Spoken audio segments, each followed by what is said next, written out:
You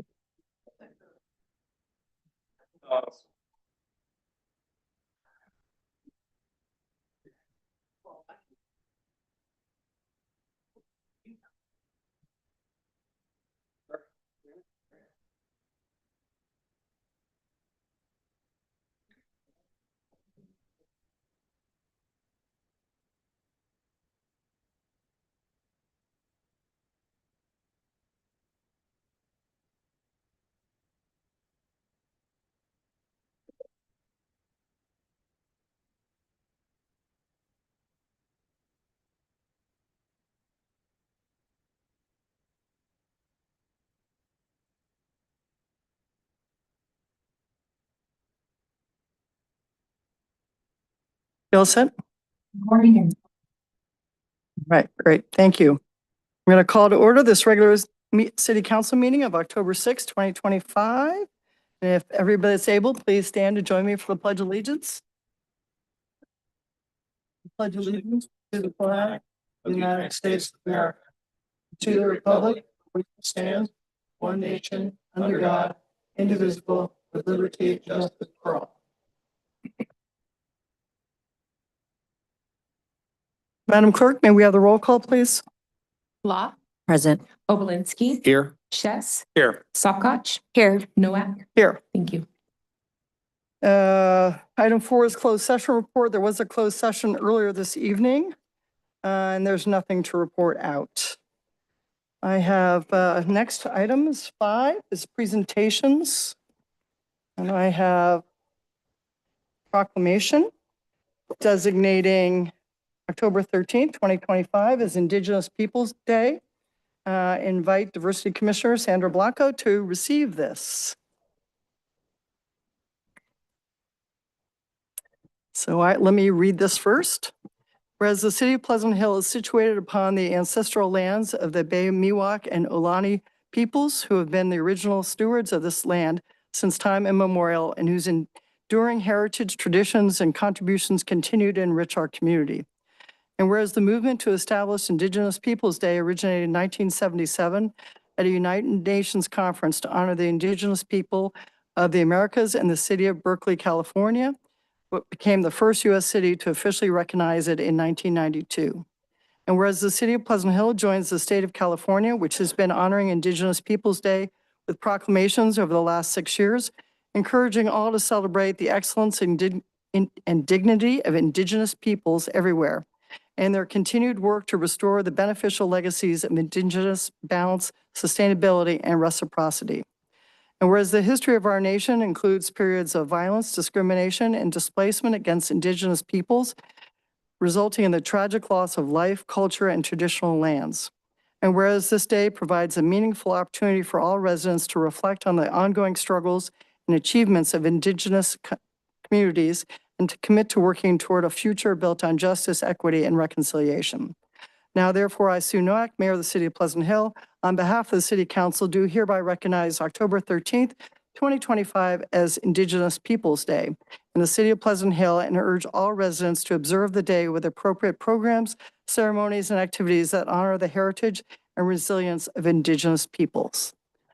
Sandra, do you have comments you want to make? I do. Good evening, everyone. I accept this proclamation in honor of Indigenous people across this land, past, present, and future. I acknowledge that we gather today on the ancestral lands of the Bay Miwok people, who have lived in and cared for the Pleasant Hill area for countless generations. Their deep connection to the land, water, and all living things continue to this day, despite centuries of displacement. I recognize that Pleasant Hill, like much of the United States, exists on land that was stolen through violence. I honor the resilience, wisdom, and enduring presence of Indigenous communities, and I commit to learning from and supporting their ongoing efforts towards justice. I invite everyone to reflect on what it means to live on stolen land and to seek meaningful ways to support Indigenous people and their rights. Thank you. Thank you.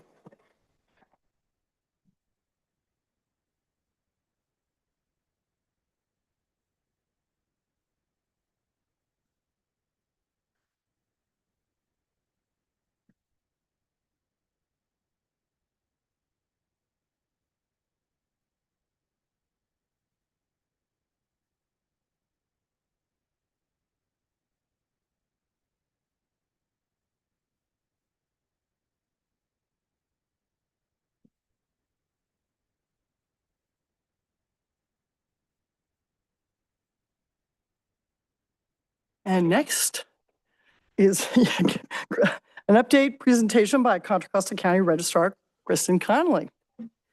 Thank you so much. You're welcome. Mayor Noack, Vice Mayor Shez. Thank you for the time tonight, council members.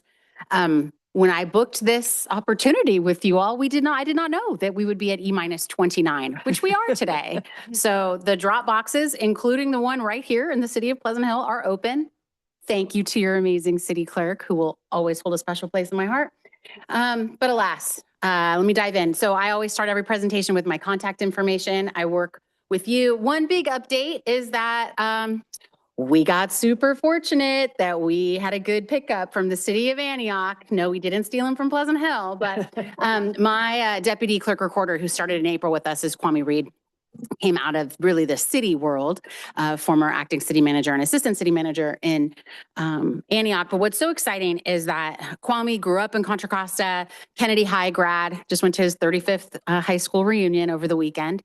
And loves Contra Costa as much as I do. And so is so excited to be this longtime administrator, bringing like sort of upping our game, because as elected officials, I know that you can understand the importance of making sure that every public dollar stretches as far as possible with our important mandate. So feel free to reach out to Kwame and know that we're a dynamic duo. I do always take every public opportunity to say that we're not just elections. We also serve the public by providing hundreds of thousands of vital records, including marriage licenses and birth certificates. We try to get you your birth certificate in under 4 minutes when you come to our office. We track such things. And so it's a really important part. And, you know, in terms of thinking about land, obviously a big important part of what we do is recording property transactions. So I always encourage people to come down and let us help you. But we also have this nonpartisan mandate to be administrators of nonpartisan, efficient, effective elections. And so we're in the middle of that because we have an election coming. These are the priorities I tell folks that we established in our office back in 2023 that guided us through the 2024 election and beyond. A little nod to anybody who cares about the Cal Bears. Did that on purpose, little theme. I myself, UCLA Bruin, proud mom, proud alum, but alas, and I should just probably wear purple all the time. Yeah. Right? Go Falcons. So yes, I did spend a lot of time on Viking Drive. For those of you listening, or maybe you don't know, because yes, new members of the council since last I presented, I went to middle school at Valley View, high school at College Park, and along the way spent some quality time at DVC, both in college for kids and in calculus. Okay, so just a little update. What I've been doing as I've gone around to service clubs, to the mayor's conference, honestly, anyone who will put up with me and listen, is I've been giving a snapshot about what things look like at the county level for the primary and the general election. And so, and I try to excel at everything we do, but I'm here to tell you, we're average. Contra Costa is very average in terms of our, very average for our turnout, both in the primary and at the state level. It is important. We are a polling place county, which I think is important to recognize. We have 2 voting models in California. Well, really 3 if you count the counties that are small enough that they don't do in-person voting. They only vote by mail. We are still operating with a polling place model, which means we open up a ton of polling places on election day. We're not opening vote centers 11 days before the election like the Voters' Choice Act counties, but the data really shows that voters don't show up until 3 days before the election anyway. And you'll note on this slide, there's a huge jump in the in-person early voting between the primary and the general, right? 473 early in-person voters in the primary, but over 6,000 for the general. And so that's, you might recall that you saw some news stories about people waiting for 90 minutes to vote in person on a machine at the Walnut Creek City Hall. Even though I was like dancing in line, you can just drop off your vote by mail ballot. It's all the same. Oh, they have 2 secure drop boxes at Walnut Creek City Hall. But there was a real commitment to some people who really wanted to vote in person. So fully, when it's all said and done, of the vote that was cast in last year's presidential general election, 14% of it was cast in person, which was a higher number than we thought. We thought that it would just be between 5 and 10%, which had been the trend starting in 2020 when we started mailing ballots to everyone during the COVID pandemic that then the legislature made permanent. So we have increased the number of drop boxes. You'll see the difference between 40 and 43. Pleasant Hill got a new one because we put one on the main campus of each of the 3 community colleges, one at DVC, one at Contra Costa College, and one at Los Medanos, because it's really a priority to increase voter turnout among young people who, voters between 18 and 24 continue to be the voters that tend to exercise their right the least as a percentage. So as I'm talking to high schools, we always make the case, your great grandparents and your grandparents and your parents are making the choices that impact you. And so come on. So we're trying some new things in terms of, we sent out a package designed by the Stanford D School as like sort of a new voter welcome packet in a bubble wrap container with lots of information, a pen for voting, a pencil for school. And we sent that to the 6,600 people who were pre-registered that turned 18 between the day after last year's election and will be 18 the day before this election, in terms of to invite them in, tell them about the special election. And so we're excited about doing that. Another thing that we did in 2024 was we spent $708,000, I think, 703, 708, on a trust and elections campaign countywide. And it was based on a survey that about 1,755 Contra Costa registered voters completed. And what we were trying to do was identify the group of folks that had lost faith a little bit, but that we hoped we could get back. And so we worked with Brown Miller Communications in Martinez. They were the winner after a competitive RFP. We developed a really robust digital media campaign that we tested initially, and then we went ahead and invested robustly in the messages that were most responsive. And the public responded the most to transparency messages and everything that we could do to just reinforce that we have our act together, that every vote counts. Voter only counts once, and we really take security seriously. So we actually set up an entire dedicated website called secure-elections.org. It's on a later slide. And it's still up, and it's a part of our website that just focuses on election security, because that's something that remains something very important to the public. And you'll see on this ad, 2-step verification, try 48-step verification. Elections more secure than ever.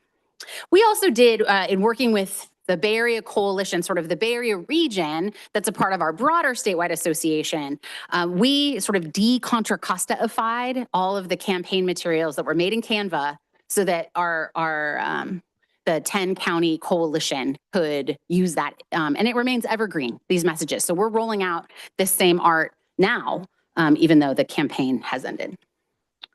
So we had some good results. We saw a 7% increase in trust in elections nationally, a 12% increase in my office here in Contra Costa, and then a 45% reduction in respondents saying that they didn't know if they trusted elections, which was a nice indication that we were on the right track. I wanted to point out, in addition to Kwame joining the team, we finally it took 13 months from the time it was approved till the time it happened, but through some Measure X funding that the Board of Supervisors approved on an ongoing basis, we have 2 new bilingual elections outreach specialists. One is English and Spanish speaking, one is English and Chinese speaking. Those are the 3 languages. We do everything in 3 languages per the Federal Voting Rights Act. And so Joel and Faye hit the ground running. They had both been temporary seasonal workers in our office, and they've just really opened up extraordinary doors. And so this notes that it's a little old because we've already been through it and we're really almost on the other end of it. We actually spent 4 weeks, not just 2, going out to area high schools to register voters, talk to any classroom that would let us in, and having our outreach team go from 1 full-time person to 1 very part-time intern to having 2 additional full-time employees has been an extraordinary opportunity. Unfortunately, they started just after the 2024 election. And so we're excited that we've been able to take advantage of their skills and their brilliance for this special election. So here we are, November 4th, 2025, just 29 days from now. Hopefully, okay, I'm gonna pause. Did you all get your voter guides? Yes, okay, good. Any of you get your ballots yet? They're in the mail. You probably haven't been home, probably in the mail. Okay, so the voters should start to get those starting today. And so, but if you haven't gotten your ballot, and this is the message we're telling the public, if you haven't gotten your ballot in the next week, call our office. We want to make sure that you get one.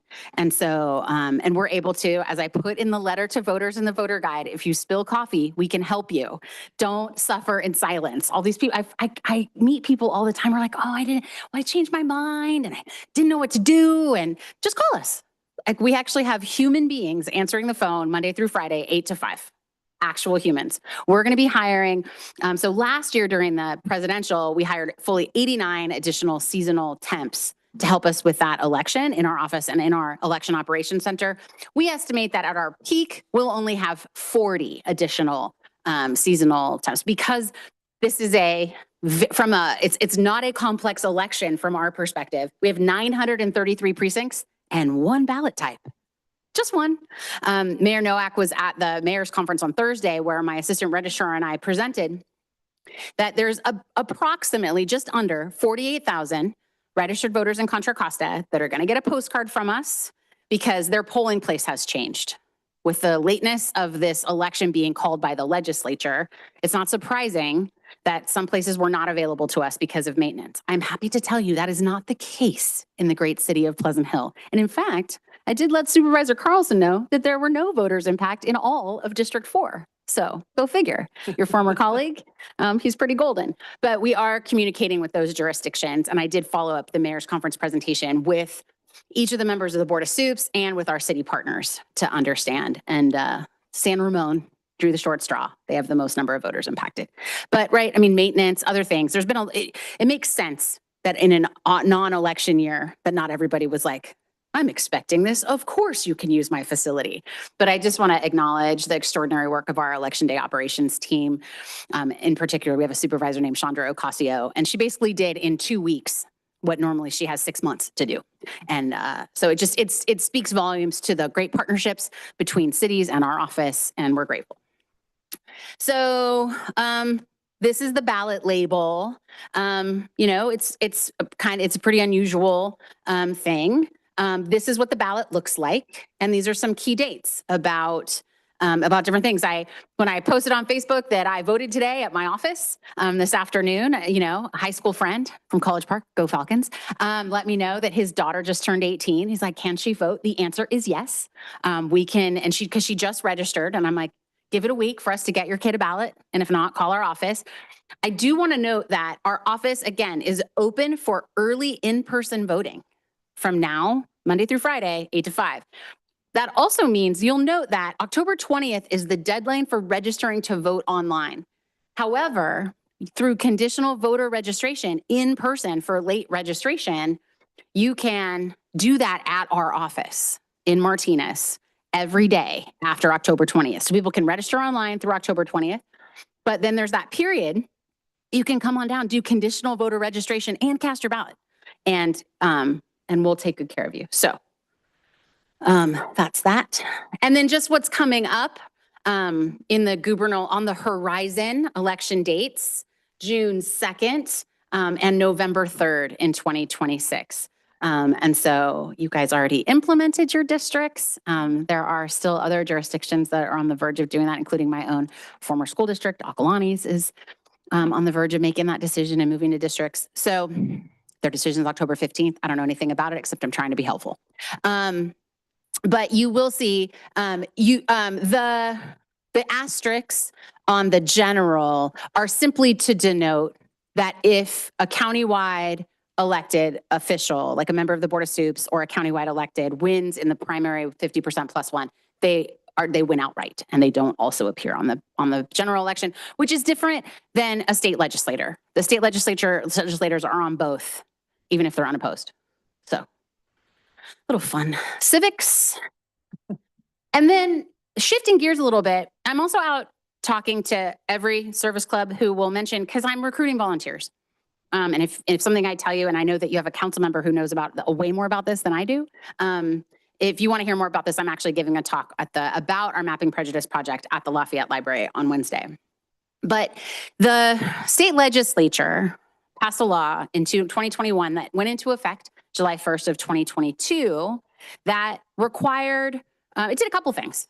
And it was in recognition of the fact that illegal racial restrictive covenants were very common in public deeds and other kinds of instruments about how housing worked. In particular, between 1920 and 1960, this was a very, very common thing.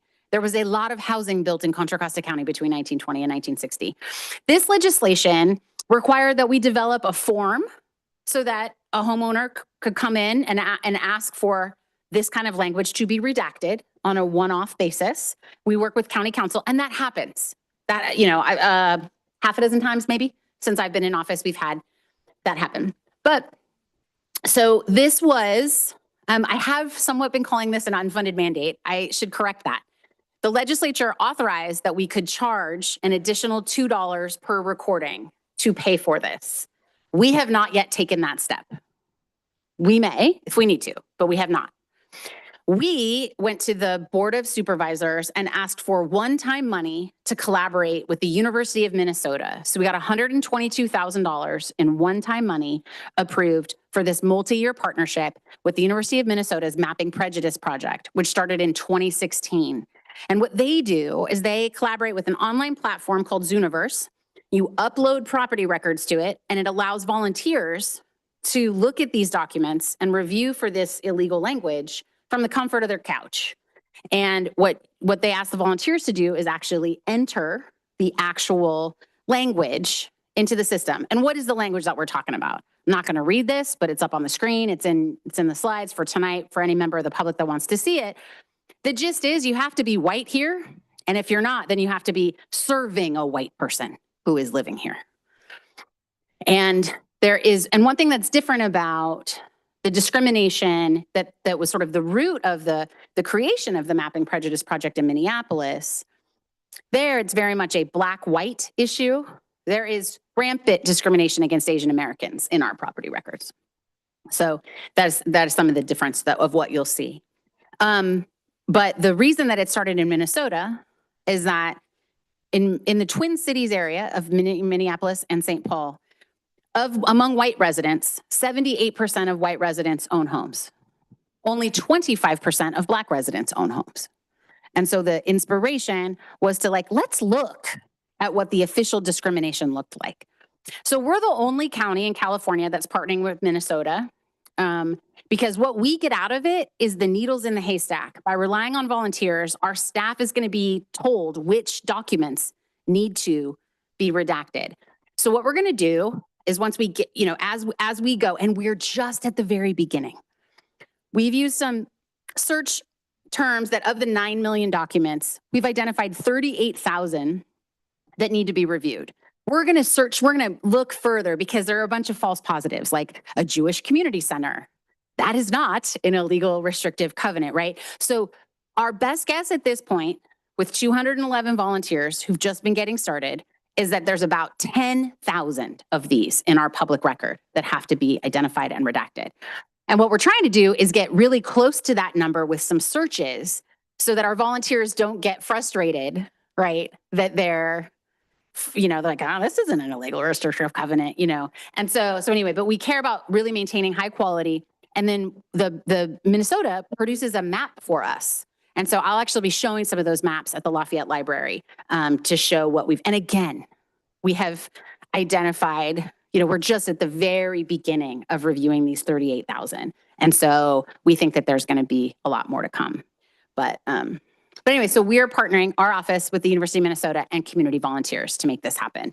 And other counties have, again, implemented the fee and are working with private contractors to get this work done. It's, going to cost my colleague and dear friend in Los Angeles more than $6 million to get it done.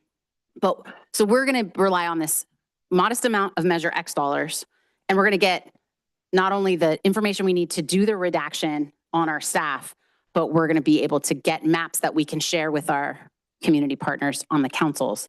And as the county recorder, I think that is an important thing to understand about what official housing discrimination looked like in Contra Costa. So again, if you want to check out what we did around the Trust and Elections campaign, you can go to secure-election.org and let us know if there's a community group that you're a part of that would benefit from knowing about anything that we do on our office, both elections or what we're doing with the Mapping Prejudice Project. And if you have ideas about how we can recruit more volunteers, I say yes. There's no minimum requirement. There's no minimum age. There's no maximum age. We'll say yes to everybody. And obviously we're leaning on the historical societies across Contra Costa, and we've been working with the community colleges, and we're trying to figure out how to get a lot of traction there. So I'm even pushing my key clubbers at Alhambra High to get involved. So with that, I will open it up for questions. You can follow us on our socials. Great, thanks, Kristen.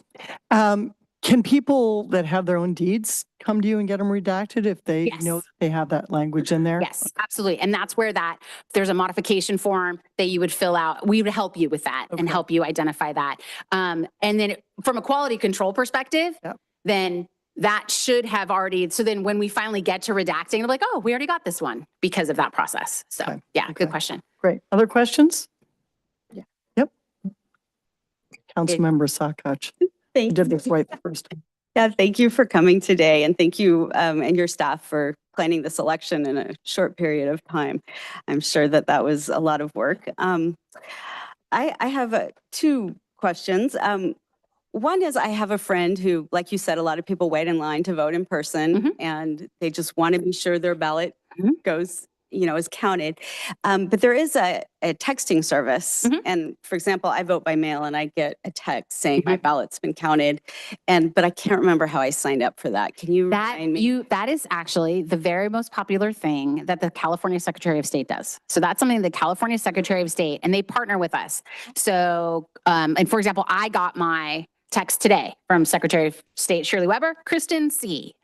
On behalf of the Contra Costa County Elections Office, your ballot is on its way. If you don't get it in a week, call this number or email this person. And so that's the message that went out.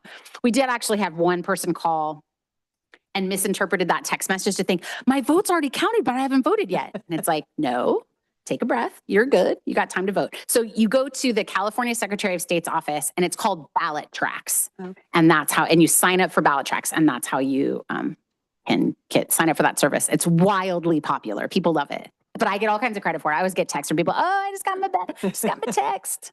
See, there you go. See, yeah, Ethan's pointing. So yeah, but you had the other question? Yeah, so thank you for all your work around racial covenants. As you mentioned, I did a research paper on this, and they were very widespread in Pleasant Hill. And I have one on my house, which was built in 1949. And I think it's really important to know the history as we're planning housing policy into the future. I was curious if in the future, people who don't have the original deed for their house, or they're doing research, will they be able to use this? I think you called it Zooniverse? Zooniverse? Will they be able to use that from their home to look it up rather than going down to the recorder's office to find information? Well, this is sort of a temporary thing that we're going to have those documents that are available to our volunteers so they can help us with this project, and then that will end. But it will be very easy to work with our office to get a copy on a no-fee basis of that original language. And so Joseph Barton is our first ever and only records archive manager. And he's a warrior for history. And so there will be the underlying document that is unredacted will still exist, and you'll be able to access that. But yeah, the legislation required us to do a no-fee recording of the redacted updated document, but both will still exist. Just No? Any questions? comments. and Councilmember Law? questions. First of all, thank you so much for coming. I remember actually when I was running for office at this point in time, you guys offered not just opportunities for where to drop off your information, but trainings as well that were Yeah, very, very you came to helpful. Antioch, I I believe. did. I came Yes. to Antioch. And I also met your community ambassadors actually in February Oh, great. for the Lunar New Year Festival. And so I had a question about that. How do we get your community ambassadors to come out here when we have events? Because we have a lot of events that are going on in Pleasant Hill. Sure. Yeah. Email me and I will connect you with them 100%. That's why I put my contact information everywhere. And then I also had a second question. I saw in your presentation as well, the last 2 weeks you guys are heading out to high schools. We and do things that like last week's of April, last week's of September, but it was extended sort of into October Are there because of the specific, demand. Classes that you guys are going into, or is it just a location that you're setting up? How's that? Well, ideally, if I were all powerful, in every one of our 18 school districts, we would have like civics day and we'd be given an entire day. I'll give you an example. We recently were at Cal High. They have 90 on the days that they have block classes. My community outreach coordinator, Dawn Kruger, and I each presented 9 times throughout the day. So we hit most of the juniors and seniors in their history and their Comp Gov classes. And so our government econ classes. And so that's ideal when we can get in the classroom, right? And you have a teacher that's saying, hey, you want to be a student poll worker? You can get extra credit in my class. I mean, I know that's maybe not awesome for every class, and I'm not trying to overstep. I know I'm not a school board member anymore. We were always like trying to get rid of this kind of crazy. But anyway, the unfortunate, and so because we can really, I believe, we're out in force all the time, and it's so exciting. They got nearly 200 pre-registrations and registrations at Ignacio Valley High recently, many of which were conversations that were exclusively in Spanish, right? And so we are reaching new communities and new people. We're trying to get everywhere and get in the classrooms because we know that we are reaching far fewer students when we go and just are given a table at lunchtime. And we'll do that. And we will come with a smile, and we will come with necklaces and lip balm and all the things to try to get attention, but getting in the classrooms. And so I'm trying to have an equitable approach with everything that I do. And so the challenge is that I want to get deepest in the communities with lowest registration and the schools that have the fewest resources. And that's it's the hardest thing to do. Yeah. And so, because in places where it's like, oh, we have 100% voter registration practically. So of course, take over the school for the day. That's what I'm hoping to get everywhere. And so, but it's a process. So The reason why I asked that question is because we also have the Education Commission as well as Civic Oh, Action great. Commission that you could possibly reach out to as well. that'd be great. and Thank you so connect much. with them. And that way you can get more of your Yeah. outreach and information out there Yeah, as well. perfect. Thank you so much. Thank you. Any other questions? No, thank you very much. Thank you very much. All right, we'll move on to item 6, which is the city manager comments. Ethan Bendernagel. Good evening, Mayor Nowak and council members. Thank you. A couple of announcements this evening, 2 quick ones for you. First off, the Pleasant Hill Civic Action Commission is already working on plans for the 2026 summer concert season, though we just concluded our successful season, our 25th season this year. But they do need your help. And if you attended any of the 2025 season's concerts, we'd ask you to take the concert survey to give us your feedback. Let us know what you liked or felt needed to be improved about this season's concerts. The survey only takes a few minutes and will help the CAC's plan for 2026 season. You can visit phillca.gov/concert survey to complete the survey. And secondly, and finally, if you have ever considered getting more involved in our community, you can consider applying to serve on either the Diversity Commission or the Commission on Aging. The Diversity Commission was established to propose and to implement activities that recognize and reaffirm the council's commitment to making Pleasant Hill a welcoming, inclusive, tolerant, and safe community for everyone. And the Commission on Aging considers matters affecting aging members of the community while providing awareness of resources by planning and promoting events benefiting our elder population. If either of these opportunities sounds like a good fit for you, you can consider applying, certainly online. The application deadline's been extended to this Wednesday, October 8th. And if you'd like more information on these or other vacancies, or if you'd like to complete an online application, please visit phillca.gov/vacancy. That concludes my announcements. Yield to any questions. Any questions? No? Okay. Thank you. We'll next move on to item 7, which is council announcements and reports. 7.1, reports from council members on meetings or conferences attended at city expense. And several of us attended the mayor's conference in Martinez just last week. And Kristen also presented at that time. And we also had a presentation from BCDC on climate adaptation. Any other members? Amanda? So Councilmember Obolensky and I attended the Cal Cities East Bay meeting. There were 2 speakers there on the impacts of the federal budget bill, should it pass. Unfortunately, it was pretty depressing presentation. The message was run your recession scenarios because a recession could be coming. The speakers pointed out to expected cuts in Medicaid, cuts to SNAP benefits, and the burden on local agencies to police benefits with added work requirements. Also tariffs, international enrollment down at universities. And if that's not depressing enough, the speakers also said to beware of a crypto and AI bubble that could disproportionately affect California. So, Well, and on that cheery note, Yeah. yes, Councilmember Obelinsky, do you have something to add to that? Oh, yeah, the only thing I'll add to that is it was Alex's birthday, so that was the silver lining to the cloud, and we got to cheer on his birthday. But yeah, it was when I was talking to him, coming from the small business side of things, we were already starting to notice tariffs creeping through. Parts costs are going up in my business. Talking to restaurants, there's the Kevin's Noodle House in front of me. They have multiple locations. He's had to raise his prices 30%. So this is really hitting, and they're saying that a lot of the back inventory that these large corporations took in is depleting, and by the time the holidays hit, you're going to start to see prices go up, unfortunately. So let's all hold on and think positive thoughts. Any other on that? Okay, we'll move on to other meetings attended at city expense. Councilmember Law? No? Obelinsky? Vice Mayor? No, this is not at city expense. This is other announcements. Yes, sorry. Okay, sorry. Not you said make city that clear. expense. Yeah, I do have an Announcements. Sorry. announcement, Sorry.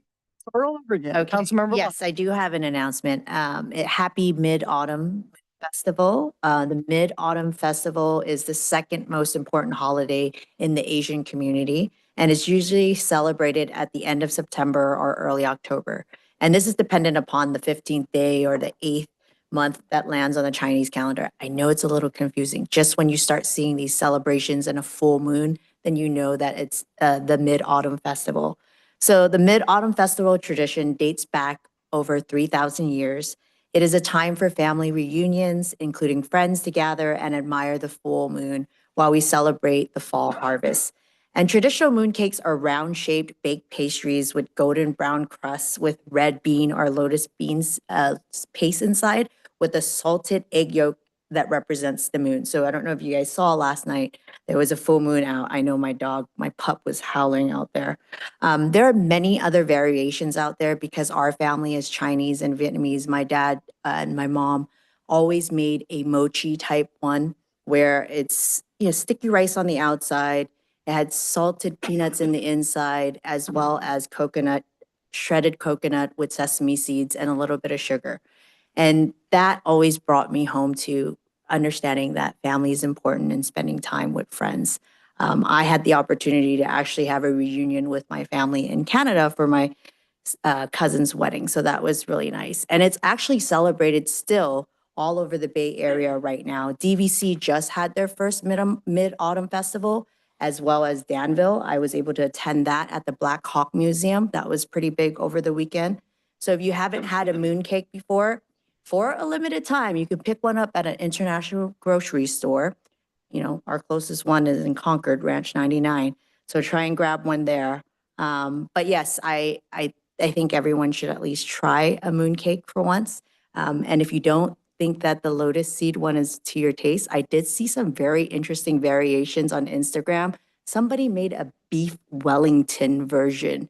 So they did a puff pastry, shaped it into a moon, and then put a beef Wellington inside. And it was interesting. Anyhow, on another note, another event I attended was the American Cancer Society's Relay for Life race to support cancer survivors and remembered loved ones that were lost to cancer, and to help raise funds to improve the lives of people with cancer and their families through advocacy, research, and patient support to ensure that everyone has an opportunity to prevent, detect, and treat for those who have cancer or survivors.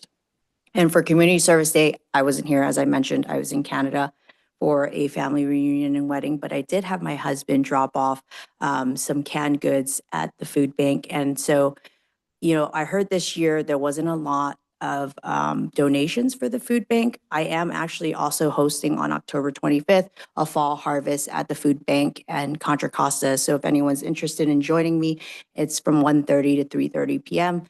All is welcome. Please come and help at the food bank. Thank you. Okay, Councilmember Obelinsky? Thank you, Mayor Noack. I am getting used to my glasses. I have to wear glasses now, so I guess it's part of getting gray hair and older, so I'm getting used to this.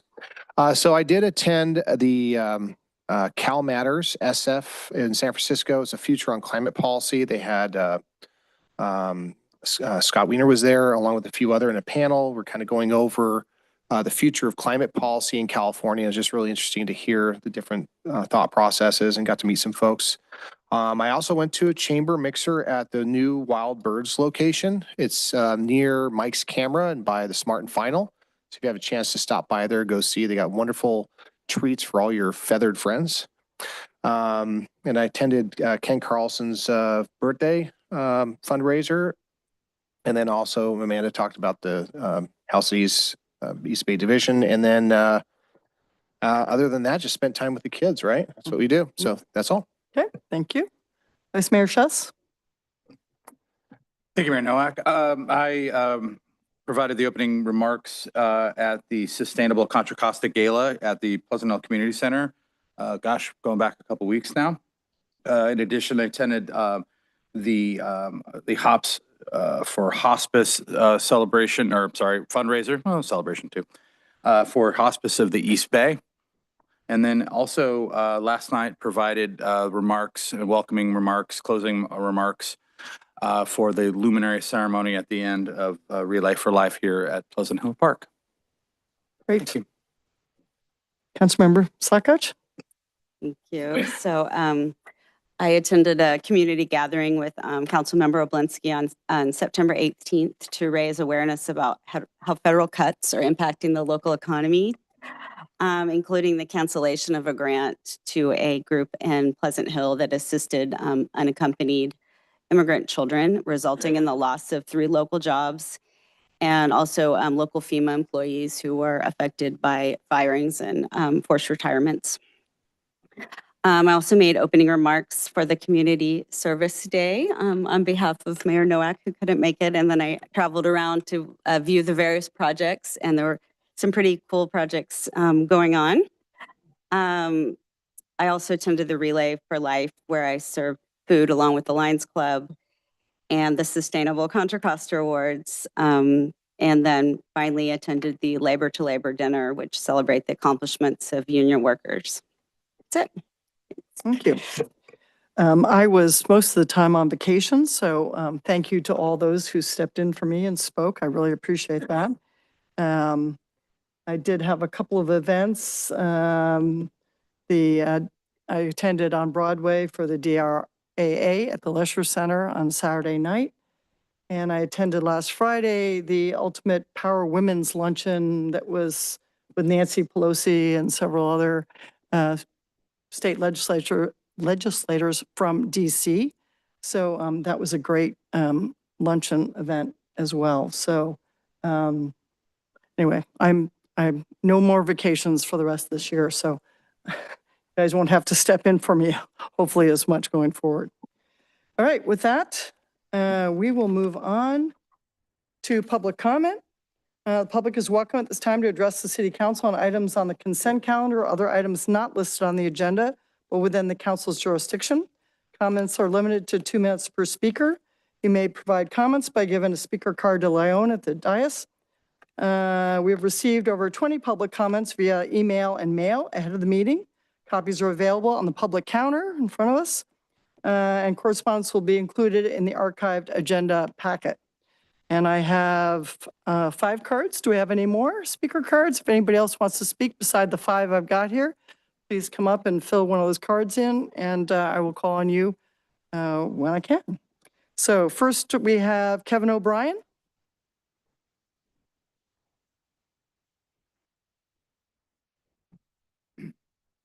Kevin O'Brien, we just bought the 5 lots that are right on the other side of the creek from the senior center in Pleasant Hill Park.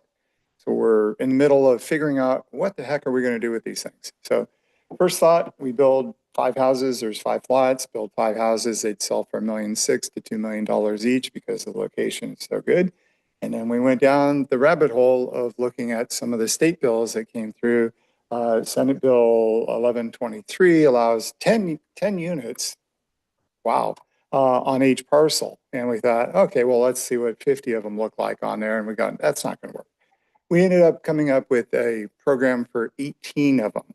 So when we went through the process, we've had engineers and our architects go through it. We've been through meetings with our planners. We've had our legal counsel talk to Janet about it. They've gone back and forth, and there's nothing in SB 1123 that says that, hey, we can combine all 5 of our units and just do 18, but there's nothing that says we can't do it. So I'm here tonight to hopefully get a continued meeting with you at a future date in the next week or two where we can chat about this. If the city council would like us to go down that route, I think you have the authority to authorize Janet, to authorize Troy to bless this project, and we can build 18 affordable houses. And I'm talking single family houses for $800,000, 3 bedrooms with a 4-car garage and no HOA. Pretty cool. The average price for a house is $1,204,000 in Pleasant Hill. So we can bring that in there. It could be a teacher's village. It could be just for seniors. We've got all kinds of cool things. I've done a lot for disabled veterans. I've got a 24-unit project that I'm working on in Mill Valley, and our hearts are into doing something unique for it. So if you're open to it, we'd love to set up a time or do a walkthrough of the property and do something really cool with it. So, Okay, thank you. thank you. Next, I have Albert Franco. You think that something's not on the agenda? Or If it's on the agenda, you should wait until we get to that item. If it's not on the agenda, now is the time to speak. okay. Okay? Yeah, I come before city council about rezoning. I'm absolutely against that rezoning of people's homes being, I feel that is just the wrong way to go in District 5 where I'm from. I know I looked up a lot of that law that came in and it said within 50 or 60 feet of whatever the rezoning area is, the people should get the letters that most of us didn't get in Pleasant Hill. It was right across the street from Ruth Drive. All them little houses on the end never got any information that this was going down. And I attended last month's planning commission meeting, and the gentleman patted himself on the back about notifying the city and whatever. I don't have a computer, and the lady Roselle mentioned there was all over town these big boards to read, and I'm not going to drive around reading boards. I think this whole town should have got letters or in the magazine we all get monthly. And I think it needs a redo because none of us were informed, 90%. And I know the law says about so many feet and you could do this mailing without legally, but take consideration of us people that have been here. My family next year will be here 100 years and in this western end of the valley. And I think we really got smacked with in the face by not being informed. Most people I know a lot of people in this town and a lot of family members. And it just throws me to a loop that I trust my city council gets paid by my taxes and we were just left in the dark, literally. No one knew this was going down but the day before. And so that's what I came to say. Also,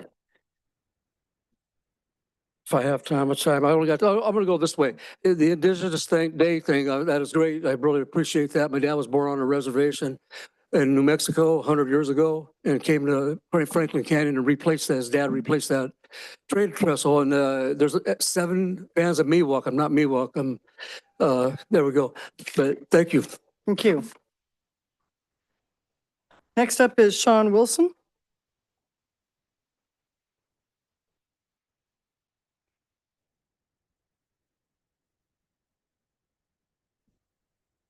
You Good can actually evening. raise that whole thing up.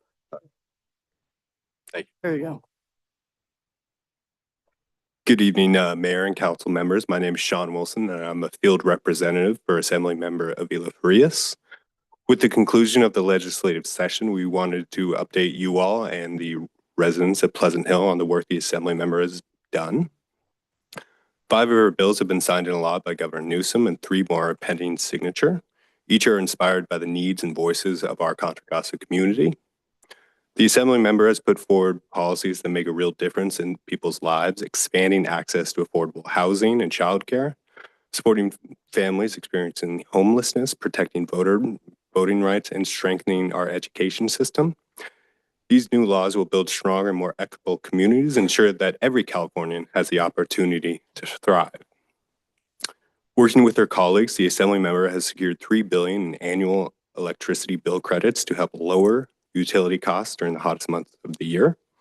Additionally, she has worked to extend California's Cap and Invest program to stabilize gas prices and create clean energy jobs.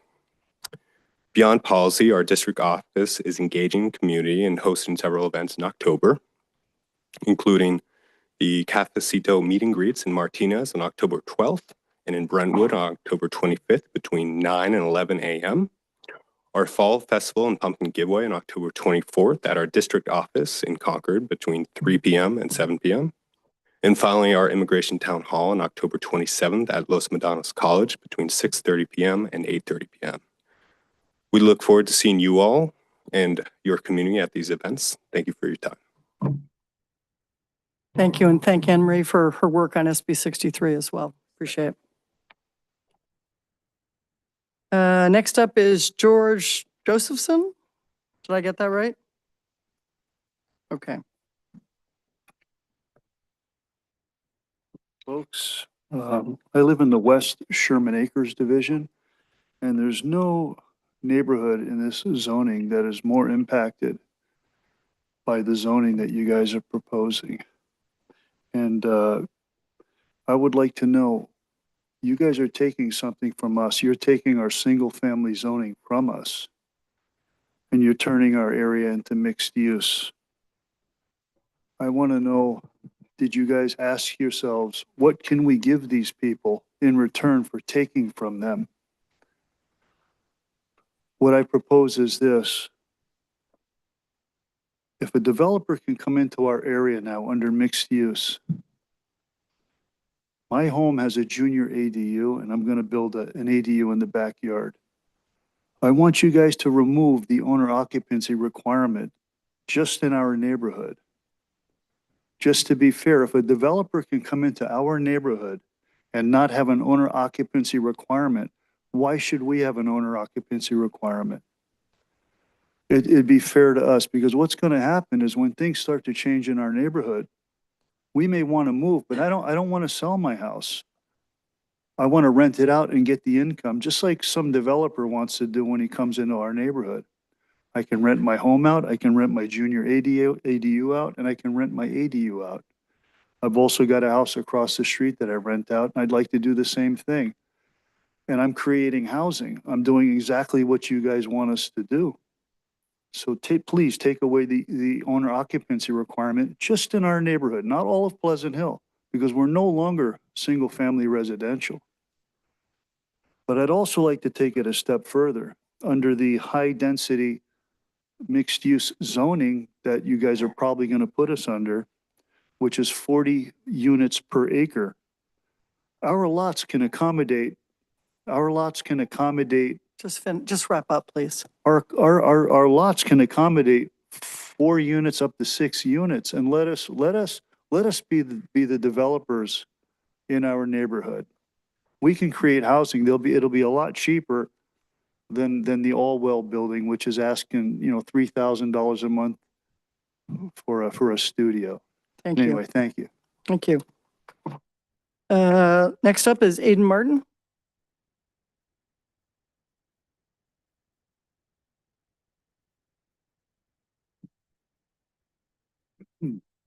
I am speaking today to voice my strong opposition to the city's proposed rezoning plan. My family moved to Pleasant Hill in 2021 to raise our children on a quiet cul-de-sac in Gregory Gardens. Like many others, we were shocked to learn that 4 homes at the end of our cul-de-sac have been targeted for rezoning. The proposed changes would shift these inward-facing neighborhood homes to neighborhood business, a dramatic transformation we would never have imagined when we chose to settle here.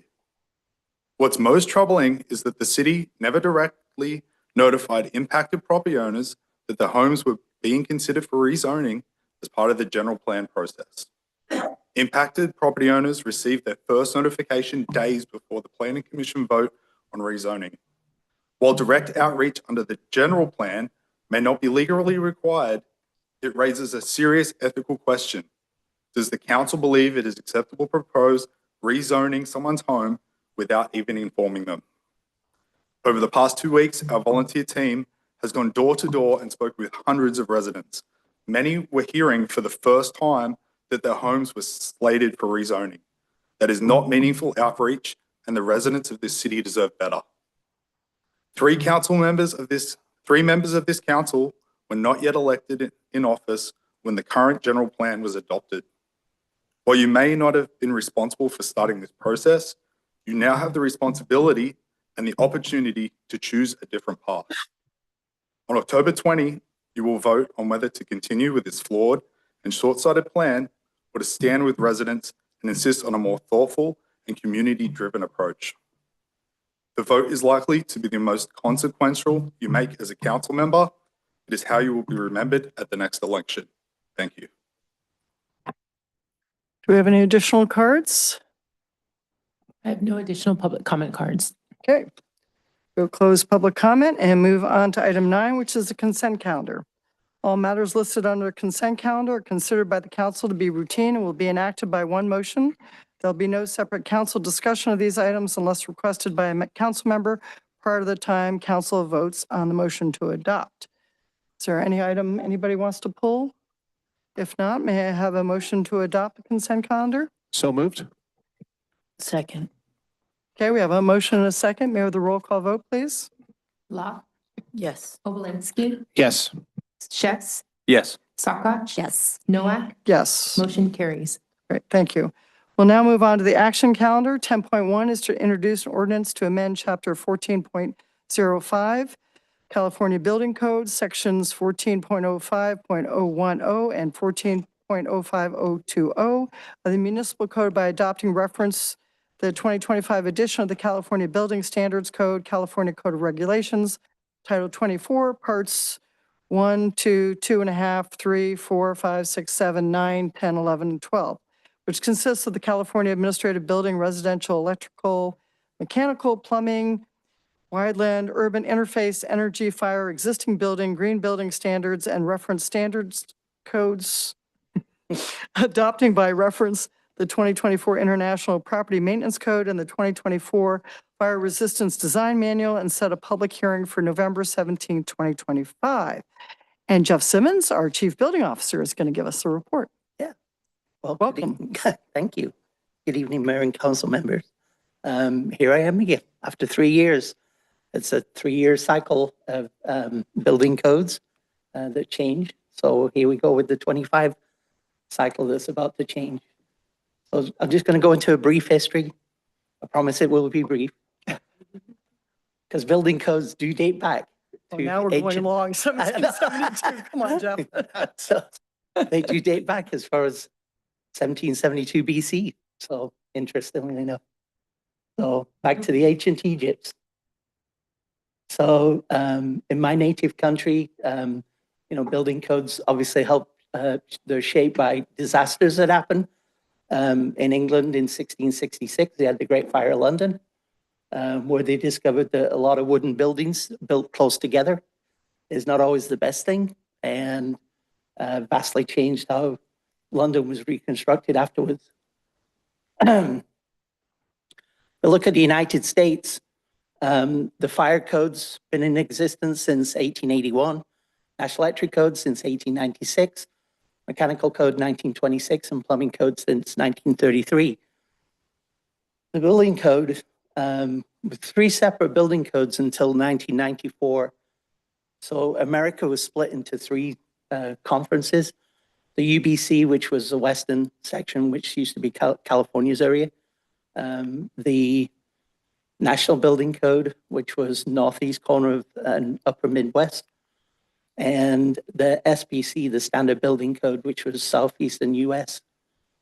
And along in 1994 became the existence of the International Code Council, which brought all 3 of them together into one.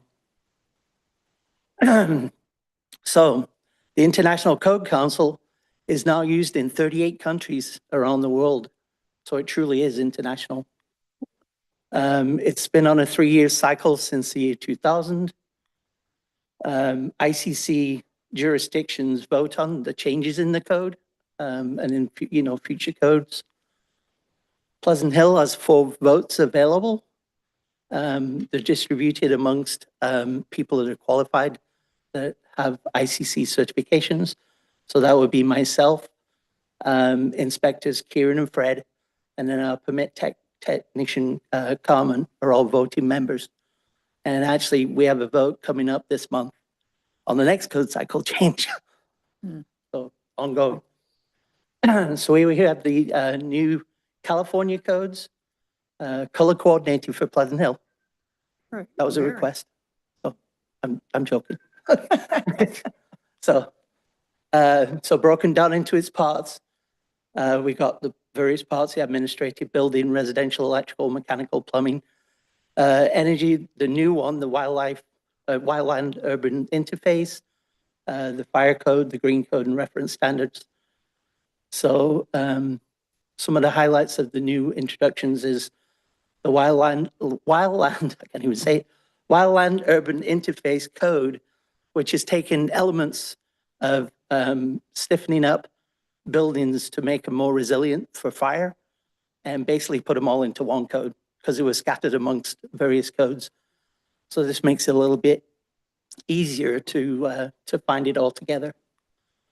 Then there's some new updates in the accessibility code, providing clarity around doors, door access and floor areas and slopes and things like that. And then for residential, there's some new requirements for EV infrastructure and battery storage. And so with that, my request is to set a public hearing for the new codes for November 17th. Okay. So we're introducing the ordinance today, right? Correct? Okay. So any questions before I go? Yeah. Councilmember Sakich?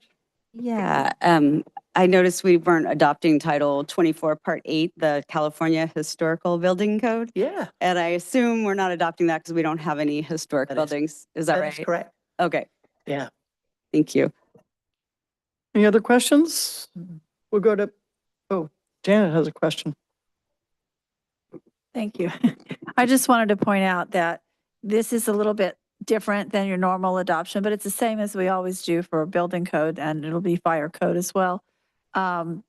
You do the introduction, and then you notice a public hearing for the second reading, which is the adoption. Okay. And that's going to happen on November 17th for both these building codes and fire.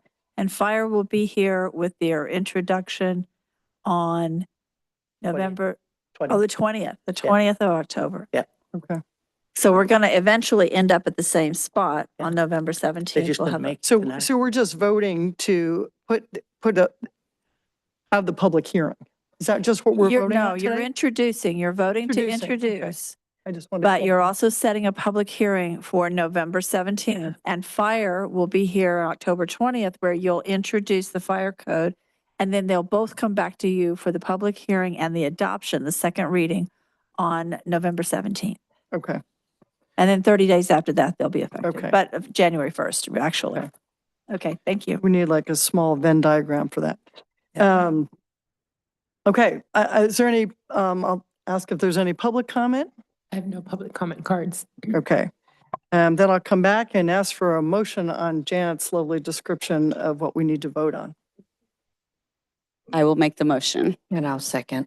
Okay, we have a motion and a second. Can we have the roll call vote, please? Law, Yes. Obolensky, Yes. Chess, Yes. Sakach, Yes. Noack, Yes. motion carries. Thank you. Okay, just stay right where you are. Yes. 10.2 is introduce an ordinance to repeal in its entirety, Chapter 14.60, voluntary residential weatherization disclosure, Sections 14.60.010 through 14.60.070. Jeff, you're up again. All right. So this one's a bit of a cleanup one. When I first got here over 5 years ago, I noticed we had this voluntary program And so this is when somebody sells a home, they can voluntarily fill out a form, give it to the city. And it was established in 1984, so it's been quite some time. And so in that declaration, they stated things like, has my attic been insulated? You know, did I put a blanket around my water heater? All the things that have kind of, you know, people have long since actually done, you know, insulation wise. I've never seen an uninsulated attic, gosh, in like decades, probably. You know, blankets on water heaters. I'm not even sure you can buy those anymore because obviously they come with. So there's been a lot that's gone on since 1984. We've adopted the energy code.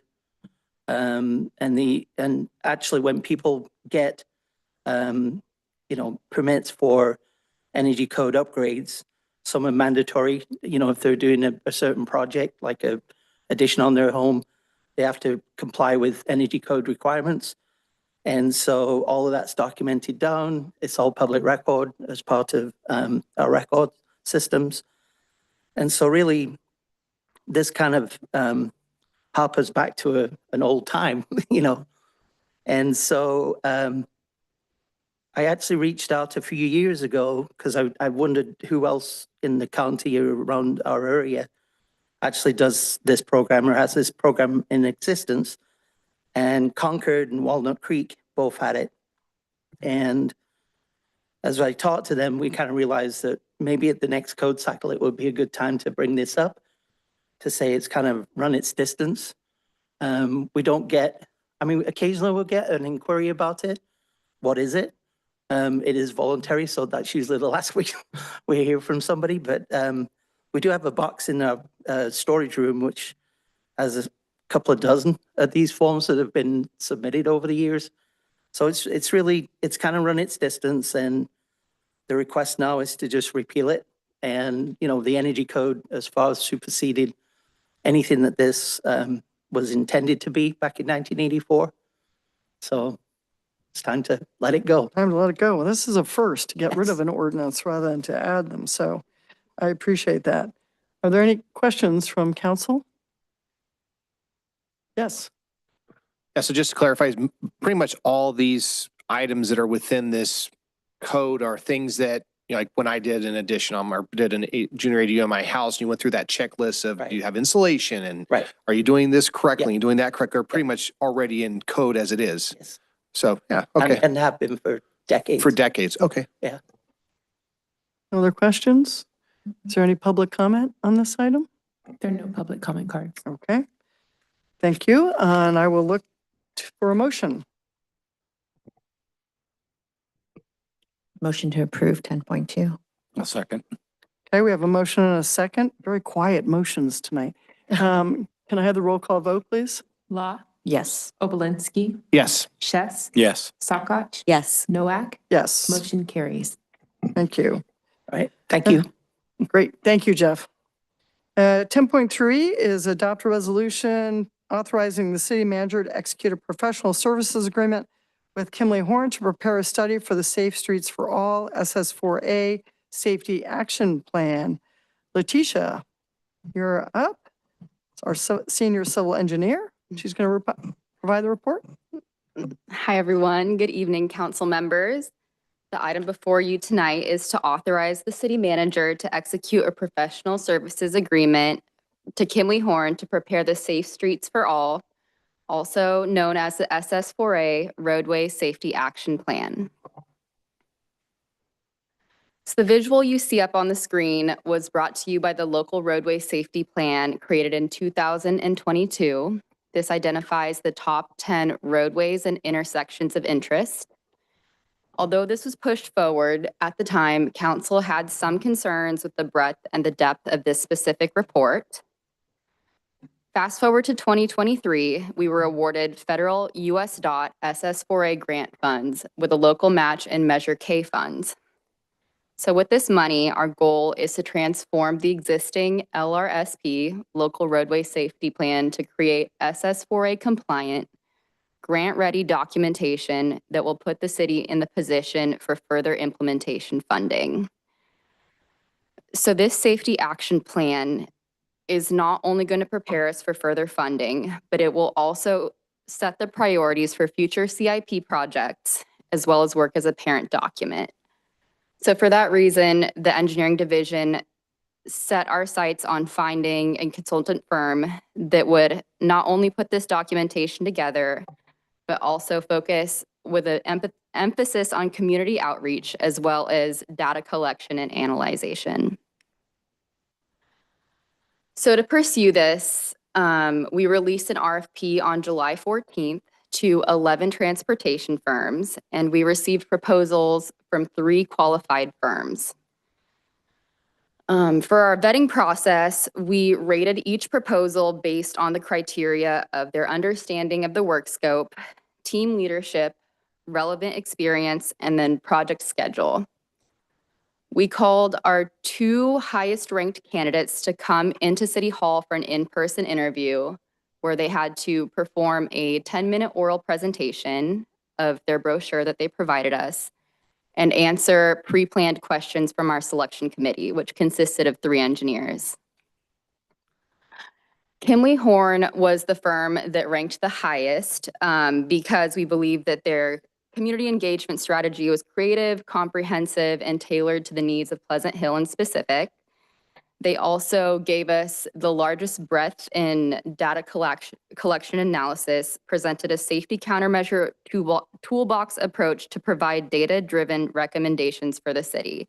And we believe that they will take us to the finish line and give us these concept plan line drawings, documentation that can get us further funding.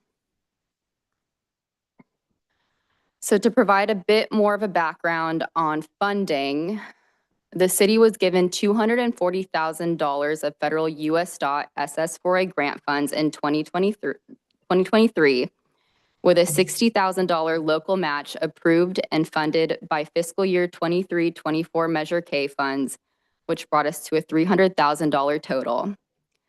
The Kimley Horn proposal was $274,849,000 with a staff recommended contingency of $25,151, which will take us to $300,000. And that concludes my presentation. I have a member of the Kimley Horn team, Mike, who will join us virtually to answer any technical questions that you may have. Thank you. Welcome, Mike. I just had one question. Will they also help prioritize those projects that are on that map? You mentioned that we wanted to prioritize. Will they help us with that as well as helping us get the document ready? Yes. So we will be using that as a baseline, but they will also be developing a high injury network. So it'll go on top of what we already have from the LRSP, which was that visual that was up there. Okay, right. Other questions? Yes, Councilmember Sakach. Yeah. Let's see. Can you talk about how this study is going to tie together with the Gregory Lane Complete Streets Improvement Study and the Oak Park Boulevard Complete Streets Study Corridor and the Capital Improvement Plan? Yes. I'd like to invite Ann James to come up here to help me answer that question. Good evening, Mayor Nowak, council members. My name is Ann James. I'm the Public Works Director for the city. In this year's approved fiscal year 25-26 Capital Improvement Program, we have an Oak Park Boulevard Complete Street Study, as well as the Gregory Lanes Complete Street Study. Both of those projects were funded because they were prioritized in our bike and ped plan. Both those streets required further study. And so when we put the CIP together last year, we funded almost $300,000 across both projects out of our Measure K funds for those projects. Moving forward, the SS Streets, Safe Streets for All, almost 70% of the study will be part of the SS4A, all the community outreach that we would have done, the data collection, the collisions, and any recommendations to improve the safety along the streets. So our goal, and we've already briefly talked about this with Kimley Horn, is to incorporate the study into the SS4A when the SS4A is complete, rather than recreate the data all over again. So it'll be running tangent with the SS4A. We do expect to see a significant cost savings because we'll be duplicating the work. Thank you. And excuse me, thank you. And thank you for getting this grant money for the city. You're welcome. Councilmember Obolensky? Yes, so the one question I had is how, and this might be an elementary question, but I'm thinking about the Monument Corridor, and that's a gauntlet. And I know that we have, it literally is a gauntlet. And so we have a bridge, or the overpass for the highway is probably one of the most unsafe overpasses in the state. And at some point, I think Caltrans and the state will be replacing that. I mean, how are we going to be taking this like idea conceptually and working with the interagency? Like, we don't even know when they're going to tear it down, but they're going to have to at some point. And then we go stripe all the streets, do all this wonderful stuff, and then this overpass gets destroyed. So how is this going to help with interagency stuff? That's what I wanted to more know. So Monument Boulevard there's a bunch of different things going on with Monument right now. It's incorporated into the SS4A, and it's going to be, for lack of a better word, studied to meet the Vision Zero network of the state, eliminating fatalities. But we're also doing other things over there, and our consultant will be provided with all of that information so they can incorporate it into their overall study. As you know, we have the grant where we're working with Concord to bring the corridor study down through that intersection. And we also, this is new information probably for everybody, but our mayor, we were asked by CCTA to bring 2 projects forward that could be included in their Measure J proposal to the entire community. And the Monument Boulevard Corridor Study was one of the projects that we brought forward. So they will also, if accepted, be looking at that project. I have not got any information out of Caltrans yet about taking down the overpass. So if we would get that information from Caltrans, all of that would be provided to our consultant as well. So that's a long way of saying all the data we have, we're going to turn over to the consultant. The Smart Signals project, our bike and ped program, our street resurfacing program, all of the way we do things in the city right now is going to be given to the consultant so that when they do the broad overview of the area that they're studying, they have all the best data at hand and they can bring it all in. We do have, there was already a sort of a design for the Monument Boulevard underneath the bridge. Right, and that we've used that to try to get funds. Yes, for the corridor project. For the corridor project, yeah. So that design has already happened. And I don't know about the overpass either. They are going to be working on off ramps for adaptive ramp metering. But I don't believe there's anything about taking that down. I haven't heard that at County Connection, CCTA, MTC, any of those. Yeah. So I'm not aware of any of that. All I've heard about is the ramp metering. So I have not heard anything about that. They're going to be expanding the express lane, but I have not heard anything about the off ramp. Yeah, it's one of the most unsafe seismically in the state. Yeah, well, they might be shoring it up, but they're not going to. I haven't heard anything about taking anything down, so I'm not aware of that. Any additional questions? Yes, Commissioner I had Lau? a question about the community input aspect. So I'm not sure, Mike, if you'd be able to provide the answer to that. For community input, will there be workshops, surveys conducted? How would that data be comprised? Yeah, sure. I can. Can you hear me okay? Yes. Yeah. So yes, multiple approaches. We definitely don't just do a one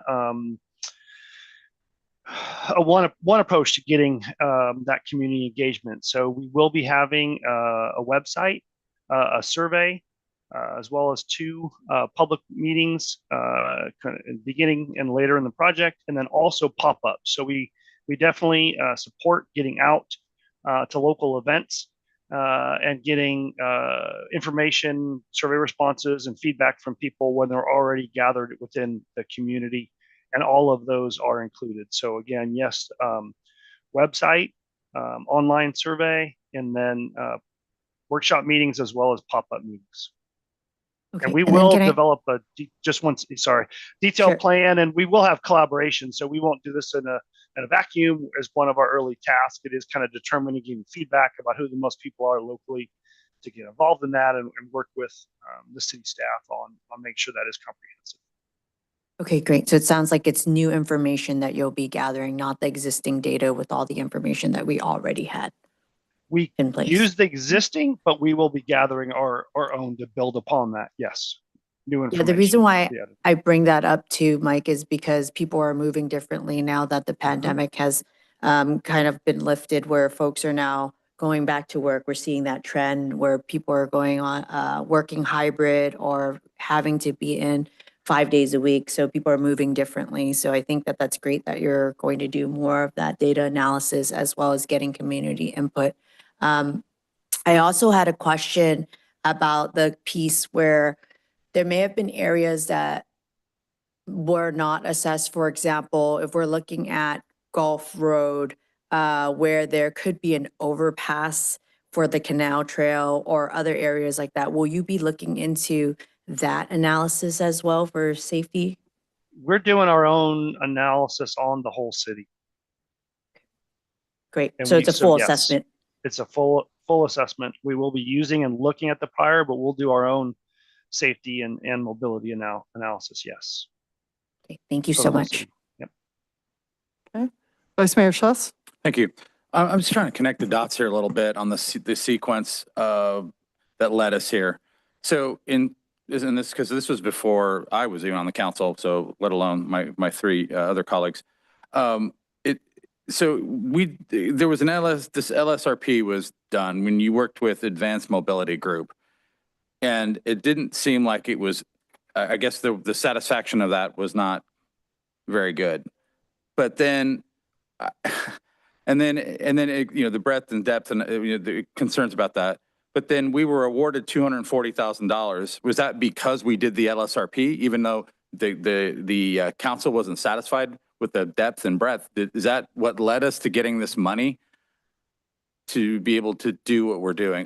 What I'm concerned about is I just want to make sure we're not going out for $300,000 and getting the same information again.